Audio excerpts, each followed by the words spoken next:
Alright, so we're hopping back into this situation with a follow-up video on the response that was just given by Shovel herself to the response / apology that Wilbur Soot gave a couple of days ago. But before we get into that, I just wanted to go over a couple of thoughts that I had about Shovel herself and the whole situation. One of the comments in the last video, if I decide to put it on the screen, said something to the effect of there not being any evidence on Shovel's side to even corroborate her statements. Over the past couple of days, another commentary channel named Lowlights has been covering the situation both on Twitter and YouTube, and he pretty much had the same sentiment to a varying degree. Like, I believe he was even calling for Wilbur to even expose some of the messages that he was talking about in his apology and prove that it was kind of like consensual and they both knew what was going on. And then I was trying to look on Twitter or anywhere online for any of the, I guess, evidence of Shovel being quote unquote abused by Wilbur. And now I'm not saying that to take any sides or anything, I'm just saying it would be nice to have some evidence to corroborate your statements, especially when it's something as serious as this.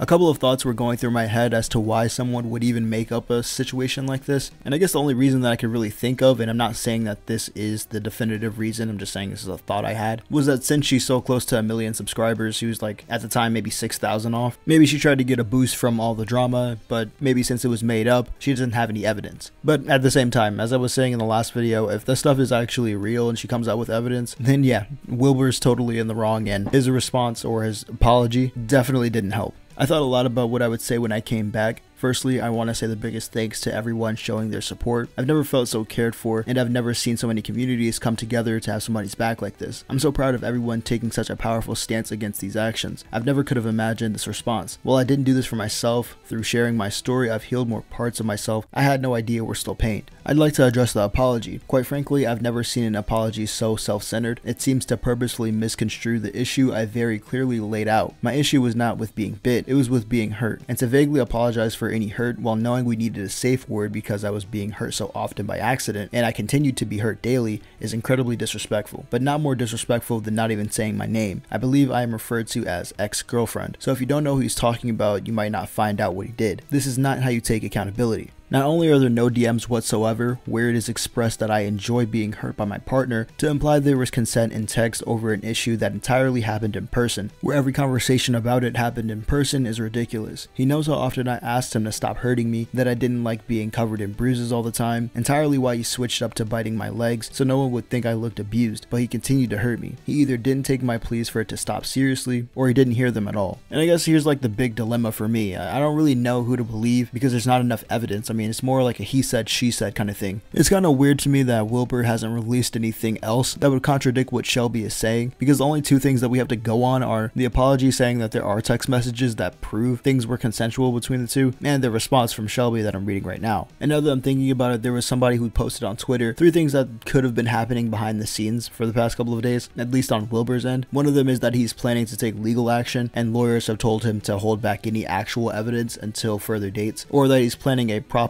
larger response. And the last one is that everybody's completely right and there's actually no evidence and that he's actually guilty. Now, if I had to wager on which one of those is actually the case, I'd say number 2, that he's planning a larger response, because I mean, at this point, a larger response with actual evidence would literally be more helpful than what we're getting right now. And at this point, I'd almost have to assume that Wilbur thinks the same way. Otherwise, I'd also have to assume that he likes bleeding subscribers, or maybe he likes having this reputation and that's why he's not saying anything about it. It wouldn't be the first weird kink that he's been outed as having. Anyways, the second part of the response goes like this. I felt lost for so long, truly losing myself in this relationship. I abandoned my personal morals, neglected friends, and lied for this person. With every time I spoke up being ignored, I shrank. I lost my fight. I stayed locked in a house I didn't even have a key for, and didn't even try to leave anymore. People ask why we stay, and it's so hard to explain ourselves because we abandoned all our reasoning. I wasn't safe anymore with this person, but I couldn't see that. I loved him and he told me he tried to stop hurting me. I'm deeply saddened by how many more friends were hurt by his actions, but I'm so thankful to everyone doing the absolute most and making sure I've been okay over the last few days. Thank you to everyone who's reached out to me. Thank you, Shovel Support Squad. Every day I read your messages and I see your art, and it makes me feel like the bravest girl in the world. I think the good that comes out of victims sharing their experiences so that others can learn and avoid similar pain or come to terms with the way that they were mistreated is the most important thing in this moment. You cannot treat people this way without consequence. You cannot pretend you don't know the harm you caused. You cannot pretend going to therapy fixes all past mistakes. All the love that's been shared for me over the past few days is for every victim of abuse. Our lives are forever changed by these experiences.